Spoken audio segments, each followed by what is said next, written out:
Kesi inayoendelea ni ya Gavana Cornel Rasanga ambayo iliwasilishwa na Nicholas Gumbo katika kaunti hiyo hiyo ya Siaya. Hebu tusikize inavyokwenda kule mahakamani.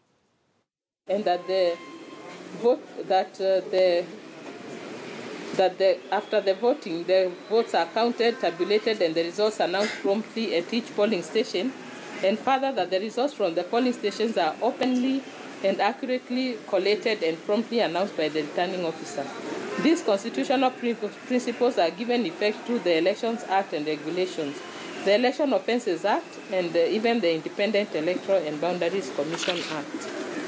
The petitioner and his counsel contend that this election did not meet any of the principles set out above, as the first and second respondent abdicated their constitutional mandate and themselves occasioned many illegalities and irregularities in the conduct of the election, while the third respondent involved himself in conduct that compromised the election. It is, however, noteworthy that neither the petitioner nor any of his witnesses impugned the actual voting. Maxwell Israel Oduol, PW5, and George Oduol Owino, PW6, were the petitioner's agents and therefore witnessed the voting. Both gave voting a clean bill of health.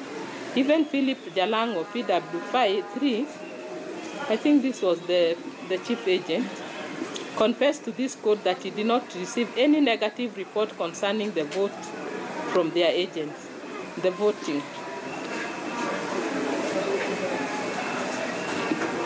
That being the case, this court can conclusively determine that voting was conducted in accordance with the principles laid down in the Constitution and the written law. However, this court appreciates that an election is never complete until the votes are counted, collated, tallied, and a declaration of the winner made.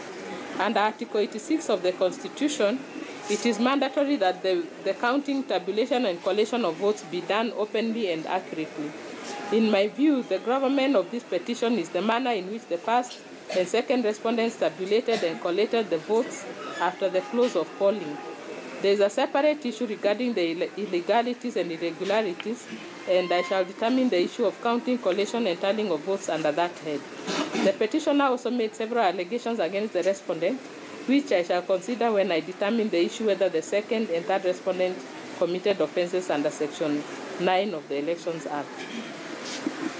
Those who conduct elections are required to be neutral, independent, and impartial. However, it is the petitioner's case that the returning officer for Game constituency was biased and conflicted. And for that reason, the outcome of the election in that constituency was not free and fair. To support that allegation, he produced documents of tenders awarded by the county government of Siaya to a company in which the returning officer is a co-director, and a letter dated 2nd August 2017 from one Bukangesa accusing the returning officer of impropriety. However, it is my finding that the award of tenders to that company does not of itself prove bias and conflict of interest. The reason being that it is the position in law that a company is separate from its directors. The petitioner ought to have gone further to prove that the awards were influenced or orchestrated by the third respondent due to the returning officer's directorship, or that the returning officer had personal dealing with the third respondent. There was no such evidence. Moreover, the petitioner did not adduce even one incident that can convince this court that the returning officer gave the third respondent undue advantage in this election. This is not a matter to be treated lightly, as it is an election offence under Section 6K and L of the Election Offences Act. It behoved the petitioner to prove the allegation beyond reasonable doubt. And the court has quoted the case of Moses Masika Wetangula versus Musikari Kombo Nazi.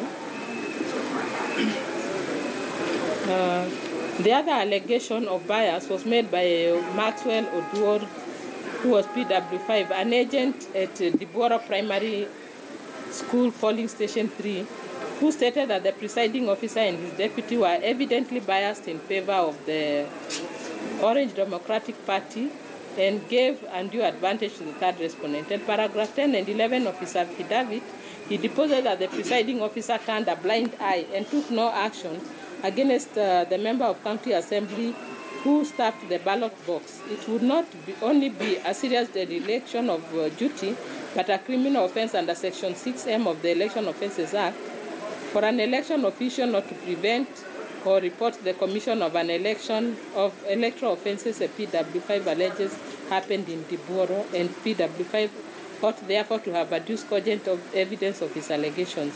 Instead, he treated this court to very inconsistent evidence, some of which amounted to no more than hearsay. Now, the second issue was whether there were illegalities, improprieties, and/or irregularities committed by the first and second respondent in the conduct of this election. It is the petitioner's contention that the first and second respondents committed several illegalities, irregularities, and improprieties, starting from counting of votes at the polling stations, in the announcement of the results, failure to transmit results to the constituency tallying centers, the tabulation of the results, tallying at the county tallying center, and the subsequent declaration. He alleges that as a result, the counting, tallying, and transmission of the results was not open, transparent, credible, accurate, verifiable, free, and fair. He gives the particulars of the illegalities and irregularities at paragraph 17 to 29 of the petition. The procedure for counting, tallying, and declaration of results is found in Regulation 73 to 87 of the Election General Regulations 2012. Regulation 74 provides for those to attend the counting. Regulation 75, the sequence of counting, and Regulation 76 sets out a step-by-step procedure of how the counting should be done. Regulation 76 requires the presiding officer to pour the votes onto the counting table or any other facility provided, to cause to be counted the votes received by each candidate, and to record the total number of votes cast in favor of each candidate. The presiding officer must then announce the candidate in whose favor a vote is cast, display it to the candidate or agents present sufficiently for them to ascertain, and then place it in the place provided for that candidate. Under sub-regulation 3, the count must thereafter be entered in Form 33.